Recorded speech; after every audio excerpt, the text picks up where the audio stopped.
जय हिंद साथियों, स्वागत है आपका हमारे YouTube चैनल में। दोस्तों, आज हम पत्र लेखन से संबंधित यहाँ पर पढ़ने वाले हैं। पत्र लेखन से संबंधित जो प्रश्न आते हैं परीक्षाओं में बहुत ही महत्वपूर्ण होते हैं और इनसे ऐसे प्रश्न पूछे जाते हैं जो विद्यार्थियों पर नहीं बनते हैं।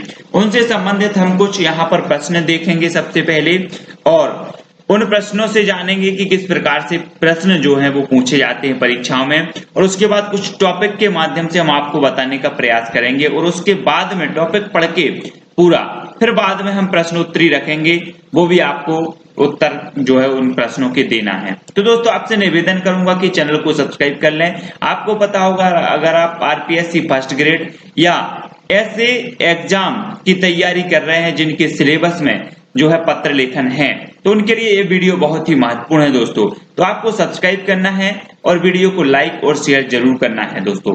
तो स्टार्ट करते हैं आज का ये वीडियो। आज के वीडियो में हम पत्र लेखन से संबंधित सबसे पहले हम प्रश्नों के बारे में यहाँ पर पढ़ेंगे कि परीक्षाओं में किस प्रकार के प्रश्न आते हैं, वो भी आपको सबसे पहले देखना बहुत जरूरी है। निम्न में से पत्र का कौन सा भेद नहीं है? तो यहाँ पर हमें पत्र का भेद बनाना है। आपने विभिन्न प्रकार के पत्र पढ़े होंगे। यहाँ पर हमें 4 विकल्प दिए हैं। बधाई पत्र दिया है, शोक पत्र दिया है, संबंधियों के पत्र दिया है और भोज पत्र दिया है। ठीक है, तो ये चीज आपको बतानी है दोस्तों। तो इसका जो सही उत्तर होगा दोस्तों वो क्या हो जाएगा? वो हो जाएगा भोज पत्र। यहाँ पर बताना हमें कि कौन सा भेद नहीं है, किसका पत्र का भेद नहीं है। तो आपको पता होगा बधाई पत्र होते हैं, शोक पत्र होते हैं, संबंधियों के पत्र होते हैं, लेकिन भोज पत्र नहीं होते। ठीक है, तो उत्तर इसका सही हो जाएगा विकल्प नंबर 4। इस प्रकार से ये प्रश्न पूछे जाते हैं। निम्न में से कौन सा पत्र का प्रकार नहीं है? अब हमें यहाँ पर पत्र का प्रकार बताना है कि पत्र का प्रकार नहीं है। आपको पता होगा व्यापारिक पत्र लिखे जाते हैं, है ना, और सरकारी पत्र लिखे जाते हैं, सामाजिक पत्र लिखे जाते हैं, लेकिन समाचार पत्र ये पत्र का प्रकार नहीं होगा। अब यहाँ पर कंफ्यूज हो जाते लोग, समाचार पत्र ये पत्र का प्रकार नहीं है। ठीक है ना। तो इसका सही जो उत्तर हो जाएगा वो विकल्प नंबर 2 जो है वो इसका सही जो है उत्तर होगा विकल्प नंबर 2। ठीक है, इसमें आप टिक कर लें। नेक्स्ट देखें। नेक्स्ट है, निम्न में से कौन सा बिंदु पत्र लेखन की विशेषता नहीं है? अब यहाँ पर पत्र लेखन की विशेषता नहीं है वो बतानी है हमें। देखो, संक्षिप्तता तो पत्र लेखन में होती है, सरलता होती है, प्रभान्विति होती है ना, कि ऐसा पत्र होना चाहिए कि जो पढ़ने वाला होता है उसको प्रभावित कर दे, तो प्रभान्विति होती है, लेकिन चरमोत्कर्ष जो है नहीं होता है। तो इसका जो सही उत्तर हो जाएगा दोस्तों वो विकल्प नंबर 3 हो जाएगा, चरमोत्कर्ष। ये पत्र लेखन की विशेषता नहीं होती, चरमोत्कर्ष। ये चीज आपको याद रखनी है। इस प्रकार से प्रश्न पूछे जाते, वहां पर आपने इससे पहले जो क्वेश्चन पढ़ा, अब इसमें कंफ्यूज होना निश्चित है। समाचार पत्र इसका सही उत्तर था, है ना, तो कंफ्यूज हो जाते। इस प्रकार से प्रश्न यहाँ पर परीक्षा में पत्र लेखन से पूछे जाते हैं। पुत्र द्वारा पिता को लिखा गया पत्र किस प्रकार का पत्र माना जाता है? तो ये चीज आपको बतानी है। अब व्यावसायिक पत्र है, कार्यालयीन पत्र है, व्यक्तिगत पत्र है या फिर सांस्कृतिक पत्र है, ये चीज आपको बतानी है। अब ये तो आपको कॉमन सी चीज है कि पुत्र द्वारा पिता को लिखा जा रहा, मतलब ये व्यक्तिगत पत्र होगा। ठीक है, तो इसका विकल्प नंबर जो 3 है वो इसका सही हो जाएगा। बधाई पत्र किस प्रकार का पत्र है? ये चीज हमें बताना है। तो 4 विकल्प हमारे सामने मौजूद है, कार्यालयीन, सामाजिक पत्र, सरकारी पत्र, औपचारिक पत्र। तो इसका जो सही उत्तर हो जाएगा कि जो बधाई पत्र है ये सामाजिक पत्र होते हैं। ठीक है, तो इसको याद रख लेना, पूछा गया है एग्जाम में, है ना, और बहुत ही महत्वपूर्ण भी आपके लिए है। तो सामाजिक पत्र, बधाई पत्र किस प्रकार का पत्र नहीं है? सामाजिक पत्र नहीं है। नेक्स्ट देखते हैं। अब दोस्तों हम कुछ पत्र लेखन के बारे में जानेंगे कि पत्रों के भेद कितने हैं, है ना, किन किन भेदों के अंतर्गत कौन कौन से पत्र आते हैं, वो चीज यहाँ पर हम देखने वाले हैं। अभी तो हमने देखा कि परीक्षाओं में पत्रों से किस प्रकार के प्रश्न आते हैं, वो प्रश्न हमने देख लिए। अब हम थोड़ा सा इसके डिटेल में पढ़ेंगे और इसके बाद फिर प्रश्नोत्तरी हम फिर रखेंगे, तो वो भी आप देखना, बहुत ही महत्वपूर्ण है। पत्र लेखन से तात्पर्य भाषा के लिखित स्वरूप के माध्यम से भावों विचारों का जो संप्रेषण है वो पत्र लेखन के अंतर्गत आता है। ठीक है, पत्रों के भेद हैं, एक तो औपचारिक पत्र और अनौपचारिक पत्र, बहुत ही महत्वपूर्ण है। ठीक है, औपचारिक पत्र और अनौपचारिक पत्र, इनको आपको याद रखनी है। पत्रों के भेद हैं। औपचारिक पत्र की बात करें दोस्तों, तो औपचारिक पत्रों को 3 वर्गों में विभाजित किया गया, प्रार्थना पत्र, कार्यालयीन पत्र और व्यावसायिक पत्र। ये 3 वर्गों में विभाजित किया गया औपचारिक पत्रों में। औपचारिक पत्र आप समझ गए होंगे कि जो औपचारिकता हमें पूर्ण करनी होती है ना, पूरी पद के अनुसार सम्मान के अनुसार जो औपचारिकता होती है उन पत्रों को औपचारिकता कहा जाता है। हम औपचारिकता पूर्ण करते हैं। अब प्रार्थना पत्र की बात करें तो जिन पत्रों में निवेदन अथवा प्रार्थना की जाती है वे प्रार्थना पत्र कहलाते हैं। अवकाश, शिकायत, सुधार आवेदन के लिए लिखे जाते हैं। ठीक है, तो ये प्रार्थना पत्र कहलाएंगे। कार्यालयीय पत्र की बात करें तो जो पत्र कार्यालयीय कामकाज के लिए लिखे जाते हैं वे कार्यालयीय पत्र कहलाते हैं। सरकारी अफसरों या अधिकारियों, स्कूल और कॉलेज के प्रधान अध्यापकों, प्राचार्यों को ये लिखे जाते हैं। तो इस प्रकार से कार्यालयीय पत्र हो जाएंगे। नेक्स्ट देखें व्यावसायिक पत्र। व्यवसाय में सामान खरीदने व बेचने तथा रुपयों के लेन देन के लिए जो पत्र लिखे जाते हैं उन्हें व्यावसायिक पत्र कहे जाते हैं। तो औपचारिक पत्रों को 3 भागों में बांटा गया, प्रार्थना पत्र, कार्यालयीय पत्र और व्यावसायिक पत्र। इनको हमने देखा और बहुत ही महत्वपूर्ण है व्यावसायिक पत्र और इनके कार्यालयीय पत्रों के बारे में भी जानेंगे आगे। औपचारिक पत्र लिखते समय इसकी जो महत्वपूर्ण बातें हैं उनको ध्यान में रखनी है, वो देख लेते हैं। औपचारिक पत्र नियमों में बंधे हुए होते हैं। ठीक है, इस प्रकार के पत्रों में नपी तुली भाषा का प्रयोग होता है। इसमें अनावश्यक बातों, कुशल क्षेम आदि का उल्लेख नहीं किया जाता है। कौन से? औपचारिक पत्रों में। पत्र का आरंभ व अंत प्रभावशाली होना चाहिए। कैसा होना चाहिए? प्रभावशाली।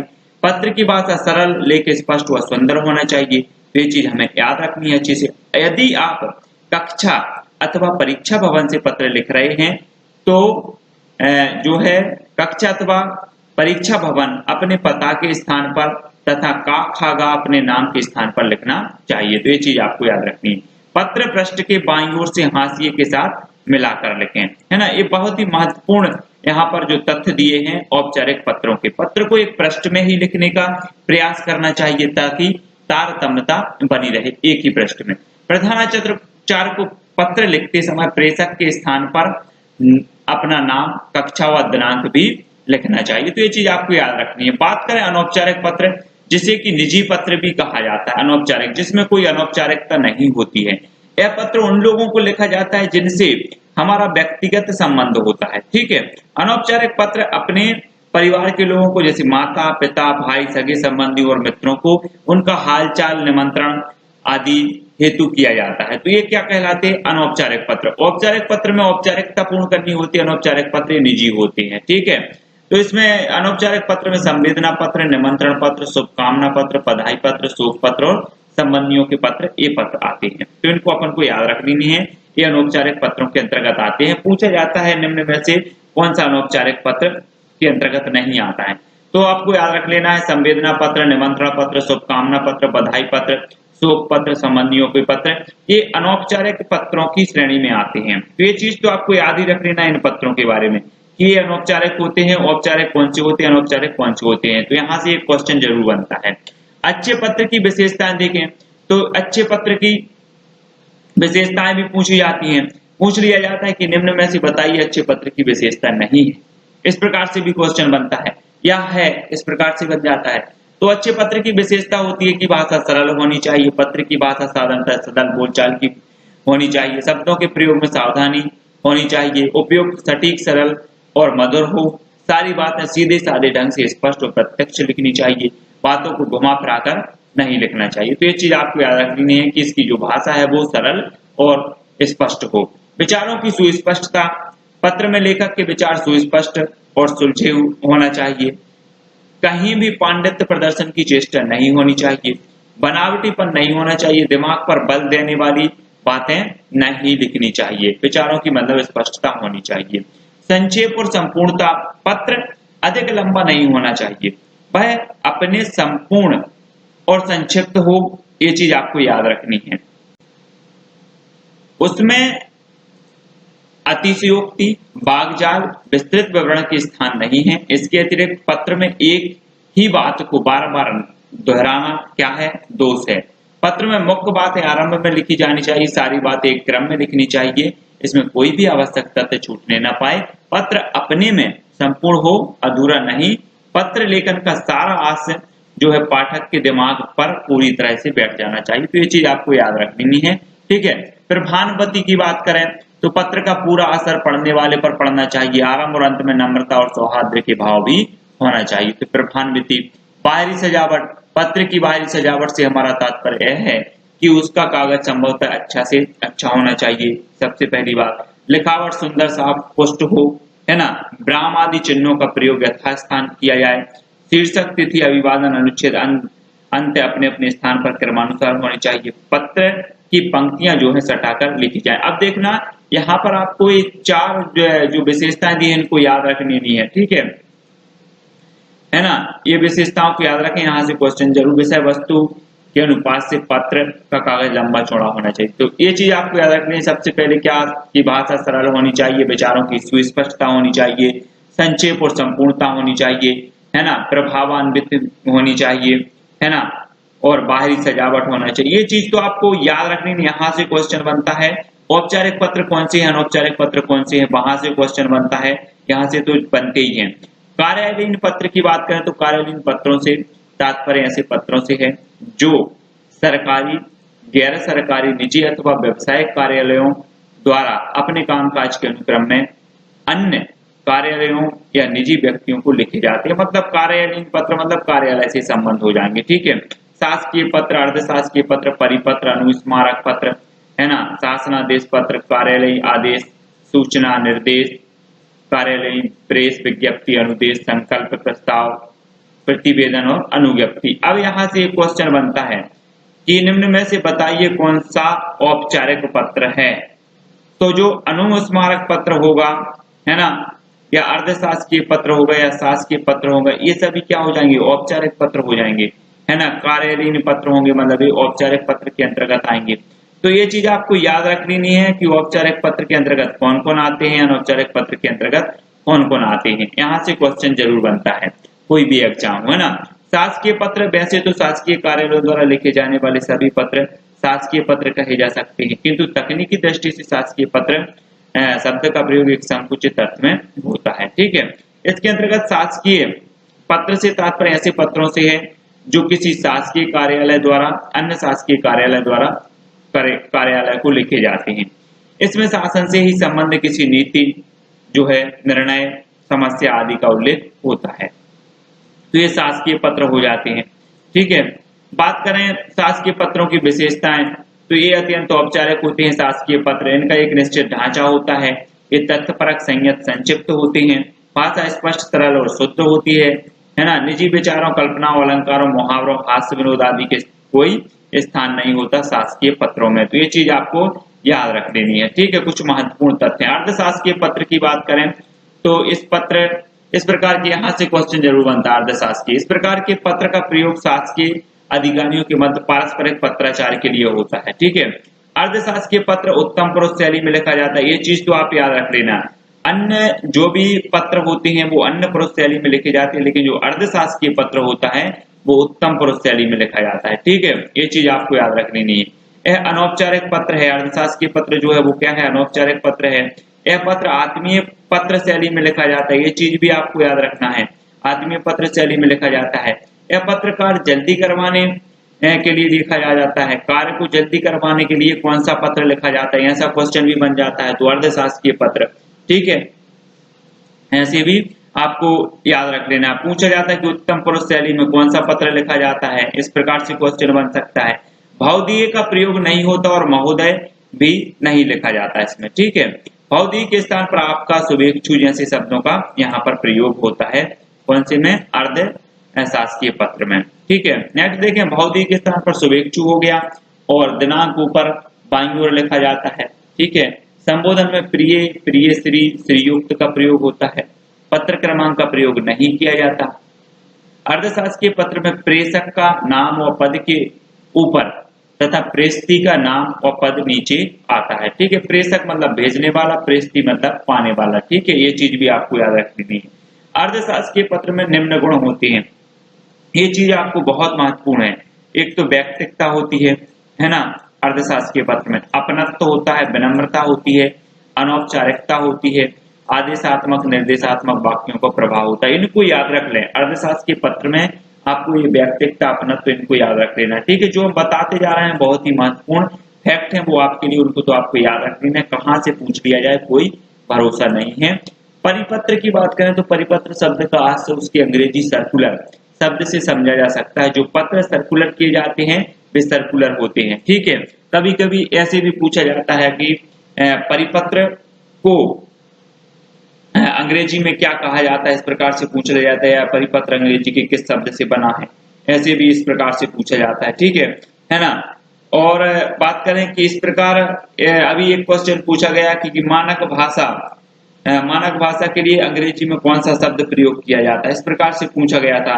तो ऐसे भी पूछा जाता है क्वेश्चन, परिपत्र को अंग्रेजी में कौन सा शब्द प्रयोग किया जाता है, तो ऐसे पूछ लिए जाते हैं। इस प्रकार जब कोई पत्र एक साथ अनेक प्रेषितों को प्रेषित किया जाता है तब वो क्या कहलाता है, परिपत्र कहलाता है। एक साथ कई प्रेषितों को प्रेषित किया जा रहा है मतलब वो पत्र क्या कहलाएगा, परिपत्र कहलाएगा। ठीक है। आवश्यकता अनुसार परिपत्र, शासकीय पत्र, ज्ञापन आदि किसी भी स्वरूप में हो सकते हैं, किंतु कहलाते हुए क्या है, परिपत्र ही कहलाते हैं। शासकीय पत्र भी हो सकते हैं और अर्धशासकीय भी हो सकते हैं, कुछ भी हो सकते हैं, लेकिन कहलाएंगे वो परिपत्र। जब एक से अनेक व्यक्तियों को प्रेषित किया जा रहा है मतलब वो क्या हो जाएगा, परिपत्र हो जाएगा। अब इसके बारे में थोड़े देखें कि ये पत्र जो है चारों ओर भेजे जाते हैं। इसे घुमक्कड़ या गस्ती पत्र भी कहा जाता है। मोस्ट इंपोर्टेंट फैक्ट है, पूछा जाता है कि घुमक्कड़ या गस्ती पत्र किसे कहा जाता है, तो वो अर्धशासकीय पत्र है, उसे घुमक्कड़ या गस्ती पत्र कहा जाता है। ठीक है। इसमें भौतिक के नीचे हस्ताक्षर करके कोष्टक में नाम लिखा जाता है, इसके बाद नीचे पद नाम लिखा जाता है, तो इनको आपको याद रख लेना है। ठीक है। अगला देखें, अनुस्मारक। जब अधीनस्थ कार्यालय कर्मचारी पूर्व में भेजे गए पत्रों पर निश्चित समयावधि में कार्यवाही नहीं करता तब उसे स्मरण कराने के लिए अनुस्मारक भेजे जाते हैं। यहाँ से भी क्वेश्चन बनता है ना। अर्ध सरकारी पत्र, अनुस्मारक पत्र यहाँ से तो बनते ही हैं। अनुस्मारक मूल पत्र की ही शैली में भेजे जाते हैं। ठीक है। शासकीय पत्र के अनुस्मारक शासकीय पत्र के रूप में, अर्धशासकीय के अर्धशासकीय के रूप में, ज्ञापन के रूप में ये होते हैं। प्रारूप की दृष्टि से सबसे छोटा पत्र माना जाता है अनुस्मारक पत्र। ठीक है, याद रख लेना, पूछा जाएगा क्वेश्चन की प्रारूप की दृष्टि से निम्न में से प्रारूप की दृष्टि से सबसे छोटा पत्र कौन सा है, तो वो है अनुस्मारक। इनको भी याद रखें। इसमें महोदय के बाद पूर्व पत्र का हवाला दिया जाता है, तो ये भी आपको याद रख लेना है। पूर्व पत्र का हवाला किस पत्र में दिया जाता है, तो वो अनुस्मारक पत्र में दिया जाता है। एक से अधिक लिखने पर अनुस्मारक 1, अनुस्मारक 2 और अनुस्मारक 3 का प्रयोग होता है, तो इनको आपको याद रख लेना है। ठीक है।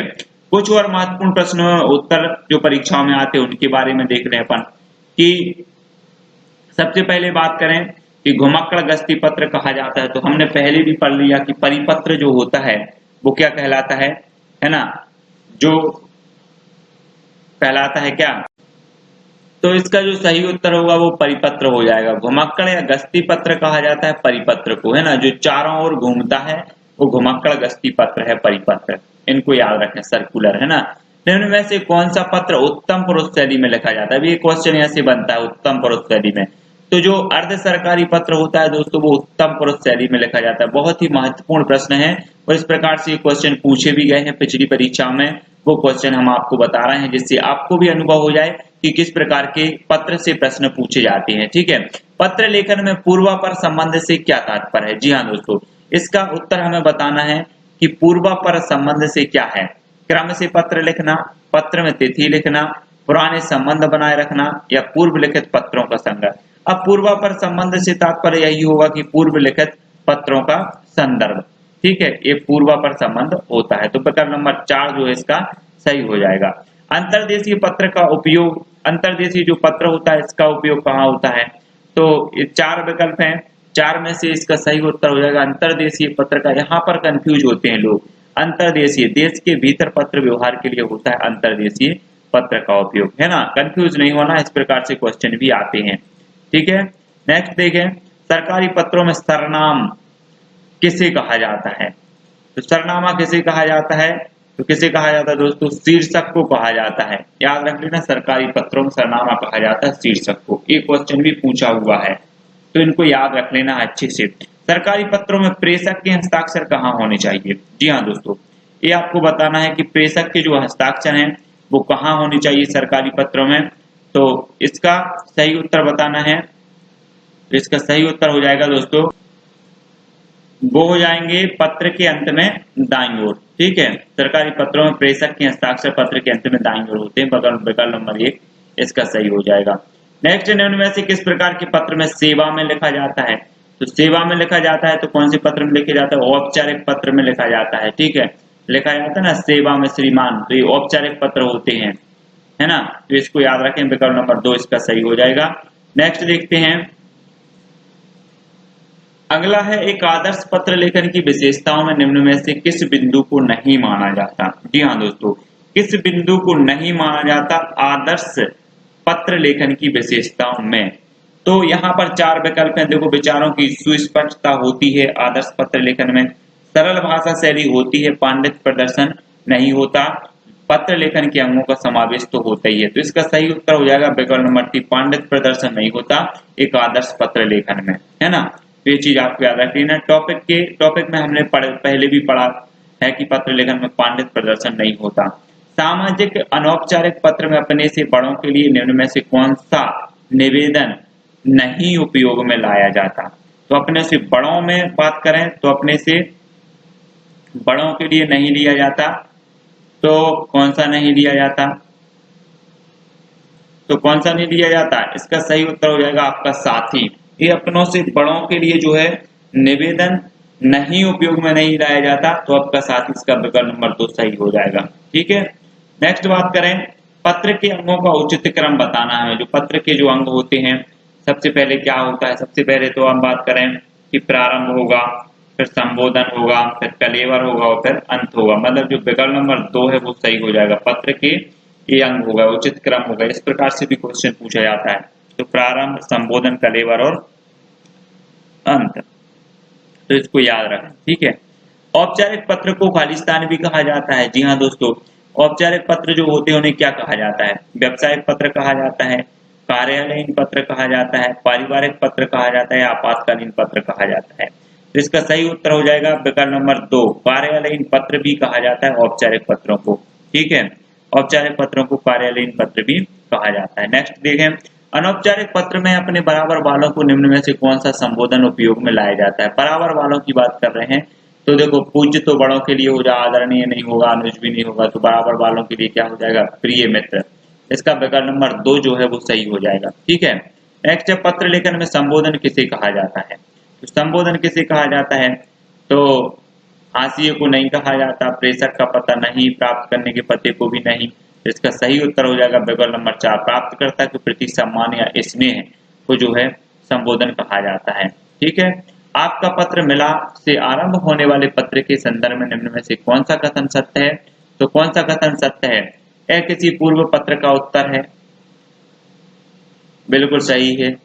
आपका पत्र मिला, यह किसी पूर्व पत्र का उत्तर है। यह प्रधानाचार्य को लिखा है, ये बिल्कुल गलत है। ठीक है, यह मित्र को लिखा जा रहा पत्र नहीं है, ये भी नहीं है। तो इसका सही उत्तर हो जाएगा विकल्प नंबर ए। ठीक है, नेक्स्ट देखिए, इनमें से किस प्रकार के पत्र में संदर्भ देना अनिवार्य होता है। संदर्भ देना अनिवार्य होता है, तो कौन से पत्र में, पारिवारिक पत्र में नहीं होता, है ना। नौकरी के लिए आवेदन, इसमें संदर्भ देना जरूरी होता है, इसमें भी नहीं होता और ये भी नहीं है। तो इसका सही उत्तर हो जाएगा विकल्प नंबर 2। इनमें किस प्रकार के पत्र में संदर्भ देना अनिवार्य होता है, तो नौकरी हेतु आवेदन के लिए संदर्भ देना अनिवार्य होता है। तो ये चीज याद रखें दोस्तों, इस प्रकार से पत्र लेखन में क्वेश्चन पूछे जाते हैं। हमने एक आपको बेसिक जानकारी दी, बेसिक नॉलेज दिया कि किस प्रकार के क्वेश्चन पत्र लेखन से आते हैं। जैसे आरपीएससी फर्स्ट ग्रेड में पत्र लेखन का एक टॉपिक है, उसको आपको पढ़ना है, उसमें भी क्वेश्चन पूछे जाते हैं। और जो भी हिंदी साहित्य से संबंधित, हिंदी से संबंधित पेपर होते हैं उनमें पत्र लेखन जरूर पूछा जाता है दोस्तों। तो आपको अच्छे से पढ़ना है।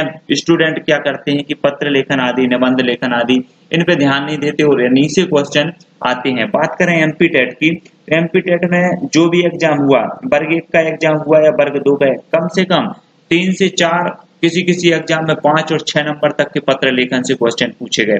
तो आपको यहाँ पर अच्छे से पढ़ना है। किस प्रकार के पत्र में संलग्न का उल्लेख किया जाता है, इसका तो सही उत्तर हो जाएगा दोस्तों, क्या हो जाएगा, सरकारी पत्र में संलग्न का उल्लेख जो है किया जाता है। तो इसका विकल्प नंबर 1 सही हो जाएगा। इस प्रकार से दोस्तों आपको अच्छे से पढ़ना है। पत्र लेखन का ये फर्स्ट वीडियो था, फर्स्ट पार्ट था। सेकंड पार्ट भी आपको आएंगे जिसमें बहुत सारे क्वेश्चन कवर किए जाएंगे, है ना। बहुत सारे टॉपिक के बारे में हम चर्चा करेंगे। आपको वीडियो कैसा लगा, आपके लिए उपयोगी वीडियो साबित हुआ होगा निश्चित ही दोस्तों। तो इसको लाइक करें, शेयर करें और अपने मित्रों तक इसको जरूर पहुंचाएं दोस्तों। और कमेंट के माध्यम से बताएं कि प्रश्न आपको कहां तक साबित हुए। आपको एक जानकारी लग जाएगी कि किस प्रकार से जो है प्रश्न पूछे जाते हैं परीक्षा में, उस प्रकार से आप पढ़ सकते हैं। ठीक है, तो यहाँ पर हमारा जो पहला पार्ट है वो खत्म होता है दोस्तों। आज के लिए बस इतना ही। जय हिंद। और आपको रचनाएं अगर आपके सिलेबस में है तो रचनाओं के मैंने 5 पार्ट डाले हैं, उनका पूरा वीडियो आप देखें। और हिंदी साहित्य से संबंधित बहुत सारे जो है वीडियो चैनल पर उपलब्ध है, उनको देखें। बहुत ही ट्रिकी माध्यम से मैंने बताया है, उन सभी को आपको देखना है। तो आज के लिए बस इतना ही। जय हिंद। चैनल को सब्सक्राइब करें, वीडियो को लाइक और ज्यादा से ज्यादा शेयर करना है।